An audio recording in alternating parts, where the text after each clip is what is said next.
Hello. One, two. I think I'm on air. Yes. Hello. This is Dave here from Dave's Jungle, and I am doing my first live broadcast, and I want to show you a couple of different creatures. But the first one I want to talk about is this little guy here. He's really cool.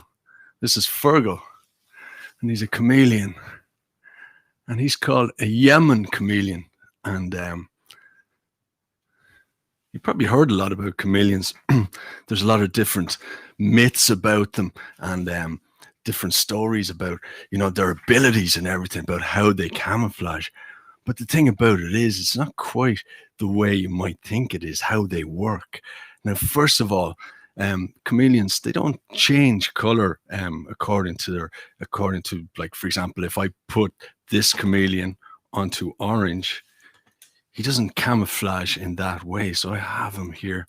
He's on an orange stapler here. And look at this. He's the same color.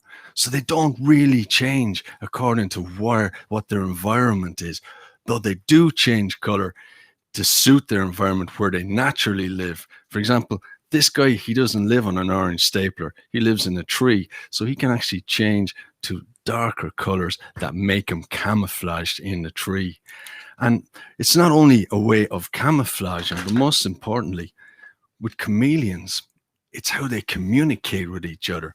So this guy, if he wants to say something to another chameleon, he'll change colors, and he might change to darker colors if he's very scared, or if he's trying to show his dominance and that this is his territory, he will change to much darker colors. But right now, these are kind of his happy colors. So he's kind of content now, and he seems to be used to me. He used to be a little bit nervous because he's only a young guy. Now, this fella, Fergal, he's a Yemen chameleon. You can take a closer look at him there. He goes, look, isn't he cool? He's got these eyes, periscope eyes. They look in different directions at the same time. I'm going to be covering that in another episode, but I want to show you this other little fella here. Oh, sorry, just before I show you this other guy, just to tell you a little bit about how they change color, because it's really fascinating stuff.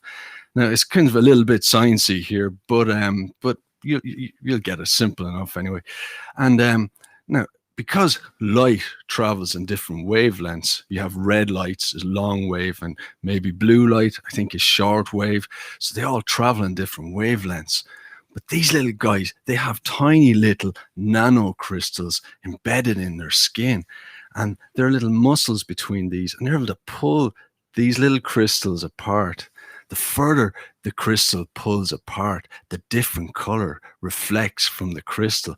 So if they pull really far apart, you'll see red colors or blue colors or red or green or yellow, almost all the colors in the rainbow, including some colors that we don't even see, like some of the ultraviolet and the infrared colors.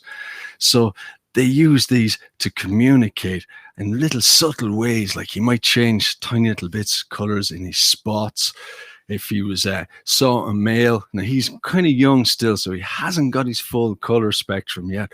But when he gets bigger, his colors, he'll be able to use a lot more of these little pigments in his skin, these little iridophores they're called, and they are what reflects the light. So that's one of the ways he changes color.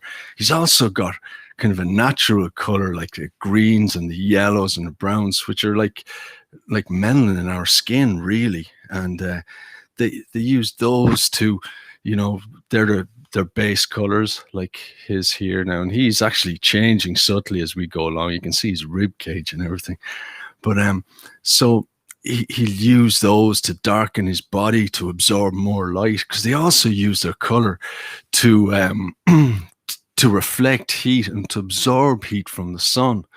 So he'll actually turn a really dark color if he's cold, and then he'll go a light color to reflect the heat. And that's how we're able to regulate their heat, because they are, after all, cold-blooded creatures. So they need a nice steady temperature. Now, this little guy, he likes from about 25 up to about 28 degrees. So in this room right now, I have it at 28 degrees. So it's really, really warm at the moment.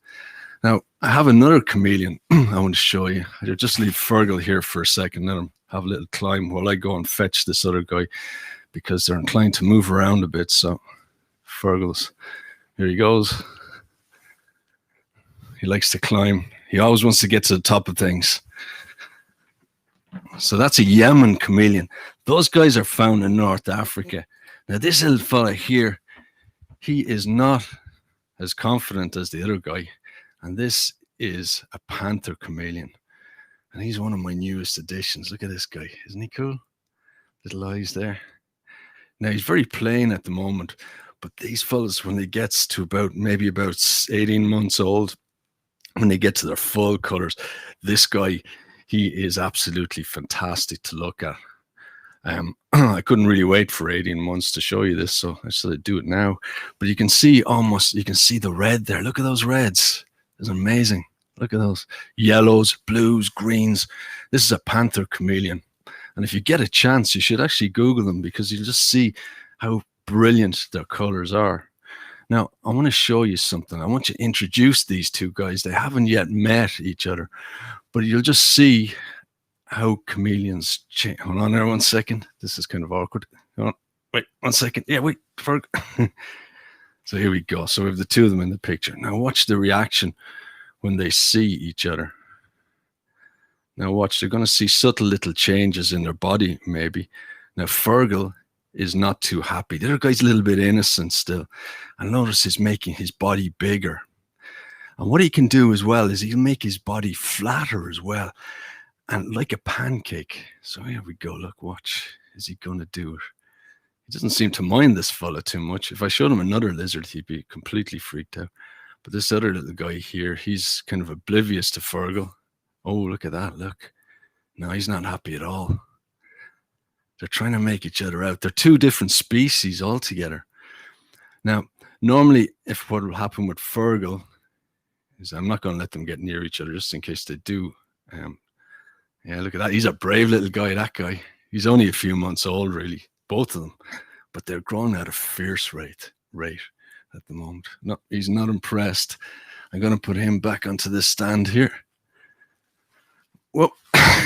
Hold on.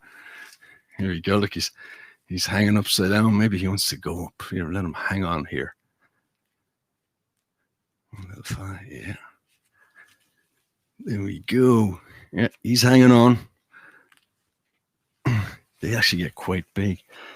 So, so a Fergal's, another really cool way of changing color is that when he gets really scared, I'm obviously not going to scare him now.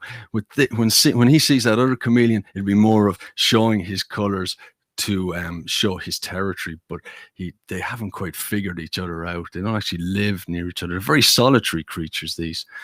But if he sees, for example, our cat, and he sees a cat or something that is a real danger to him, what he will do is he will make his body go really, really skinny. I mean, really skinny, like this. And his body will turn completely brown. And he will stretch it out. And then he will go into his mimic position. So he'll be the same color, basically, as a branch.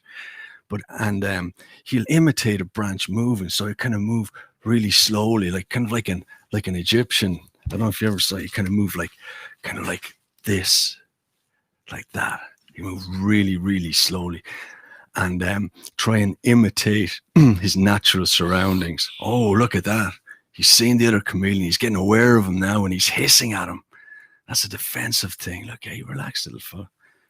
Let's see if we can distract him maybe a little bit. Maybe he'll have a little worm or something to biting that either.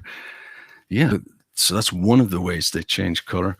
Another thing is when they're in heat, they usually have a different set of colors as well. And sometimes, the females, when they're gravid, when they have eggs inside, they'll have really bright colors to signal that they're already expecting. They already have those eggs in their body.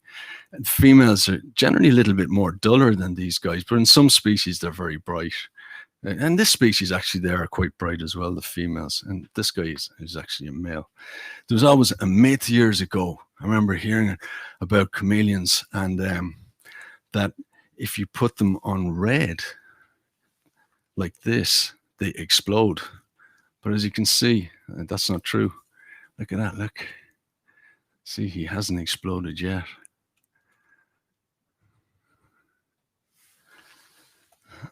So guys, so that's a Yemen chameleon, and I hope it's just a short video. I hope you enjoyed it, and hopefully we're going to do another video on their eyesight and how they catch their food. Now this is really interesting because you probably haven't heard a lot of this stuff, and about the amazing features that they have, about the super glue in their mouth, and about how they're able to attract flies and insects. So I hope you enjoyed the video, and thank you very much, and please tune in again sometime. Next time, I'll put a message up on Facebook and YouTube. Thank you. Goodbye.